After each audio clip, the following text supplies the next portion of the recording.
Okay, and right now we have Professor Bubeck here. Together with SAIR, what do you hope to achieve moving forward? Wow, that's a big question. Uh-huh. I guess, at OpenAI, what we want to build is AGI, artificial general Mm-hmm. intelligence.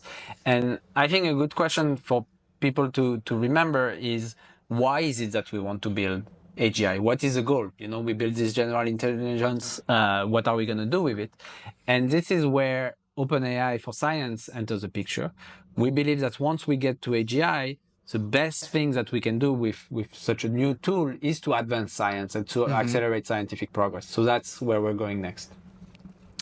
Yeah, and I'm guessing that really is the end goal of it all, is to create something that's able to, in my opinion, just do a lot more than what it can do now. It's already very useful as algorithms and just as assistants, but I think reaching that point would really expand the amount of choices we have. And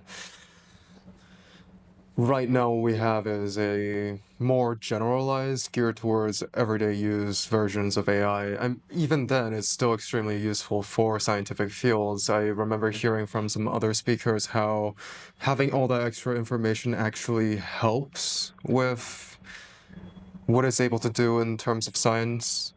So that's... Yeah, we've seen, in the last 6 months, a lot of progress with AI in scientific fields, and especially around mathematics and physics, where really you can do kind of pure thinking and you don't need necessarily to have access to other tools or to have access to data sets and databases. So in those examples, we have seen a lot of progress. Now, I think the next frontier is, for many scientific disciplines, it's not just thinking that you need to do. You also need to interact with a lab to run experiment and so on and so forth. So this is the next frontier, is to have, for example, automated wet labs, which would be controlled by GPT-5, by GPT-6. So this will be the next frontier.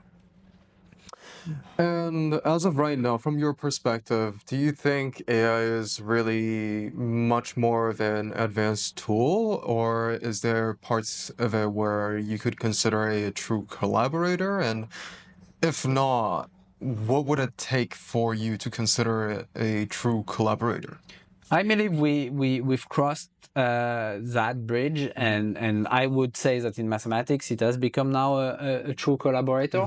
I like the example. We wrote a paper, early science acceleration with GPT-5 a few months ago, and in there we have many chapters written by different people. One of them is by Tim Gowers, the Fields medalist in the UK, and he describes the way he interacts with GPT-5. And the way he interacts with GPT-5 is, he has some problems that he's working on, and he has some set of approaches that he's thinking about trying. And for every one of those approaches, he tells GPT-5, hey, I'm thinking of using, this tool, that theorem to start to make progress.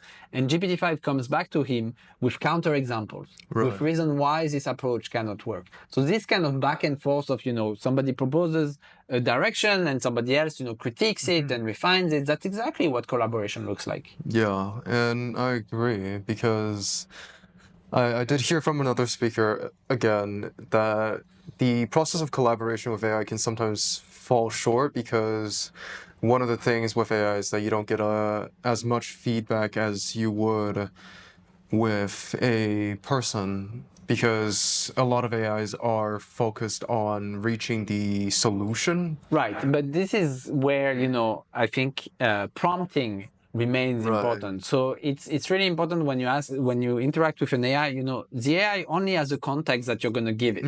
It doesn't know exactly where you're coming from, who you are, why you're thinking about this problem. So the more details you can give to the AI, the better. For example, if you're looking for feedback and detailed feedback, you can literally ask it to do that, and it should hopefully comply. Certainly, the GPT models are very good at instruction following. So it's really important to be sure to explain in great details what you're looking for. And earlier you mentioned how AI already has a very collaborative role in terms of mathematics. I would assume that's because, first of all, mathematics is a very input-output thing where you can more easily prove when something is correct, especially with programs such as Lean, right? But what do you think stops it from expanding into a true collaborator in other fields? Yeah, so I think in other fields, it's going to be a lot about access to tools, access to data sets, maybe being built with a specific harness around it. So the way you interact with the database is very specific and you have to teach it to the model. So there are kind of more extra layers to be built on top of the model. And that's something that we're excited to do, this year at OpenAI. Oh, okay.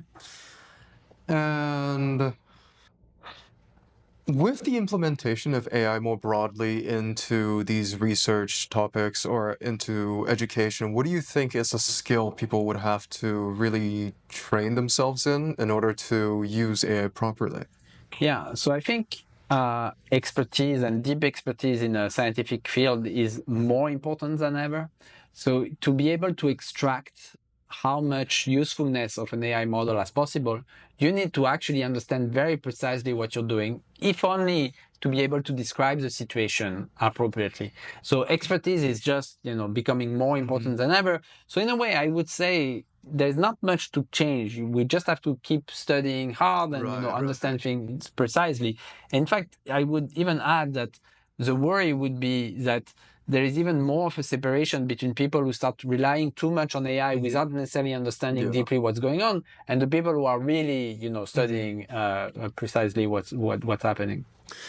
Yeah, and today you mentioned the physics of AI as the approach towards building AGI, right?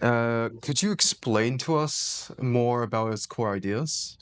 Right. So the physics of AI or physics of AGI is, what I have been pursuing now for a few years, which is about there are so many different level of granularity at which you can try to understand AI. One of them is you can understand it literally at the parameters level. This is just, after all, an AI is just a set of matrices. It's a high dimensional object, really very mathematical, and you can try to understand every dimension what they correspond to. Or you can group things via neurons, which is more like, let's say, the neuroscience style approach, where you have these neurons and you try to understand each neuron what they do. Or you can have a more like an even higher level approach where you kind of see it at the next token level, and so on and so forth. So at these different levels of granularity, you can try to understand what the AI is doing. And once you understand, hopefully you can do it even better. Now, I have to say that style, I have kind of abandoned it a little bit, and now there are other ways to make progress, especially with reasoning models that emerged roughly a year ago. So that's what I'm more excited about. Okay. And in your talk, you mentioned how GPT-5 takes around 2 days to find a proof of the second inequality, right? I'm curious what is happening during or really before that process. Like, how do we get to that point? Right. And more than that, is there any breaking point, or what's it called? Kind of critical point for when the AI realizes that they have made a breakthrough in the inequality? Yeah. So for your first question, how do you get there? So the first thing is you have to build this harness that allows the model to think for a long time. And now we're seeing more and more, companies come out with example of this. There are many ways to build those harnesses. I don't think we have the optimal way. Anybody can come up with their own way. So during those 2 days, what you can think is the model keeps coming up with new ideas. It consolidates previous ideas that it had. It kind of critique itself and so on and so forth. And that's how it makes progress. Now, about the critical insight, we don't really know exactly what is going on, because this thinking process is very long. It produces a lot of tokens. No human is going to read all of this. So having some automated tooling to study this long chain of thought would also be very useful. Is there any plan for that?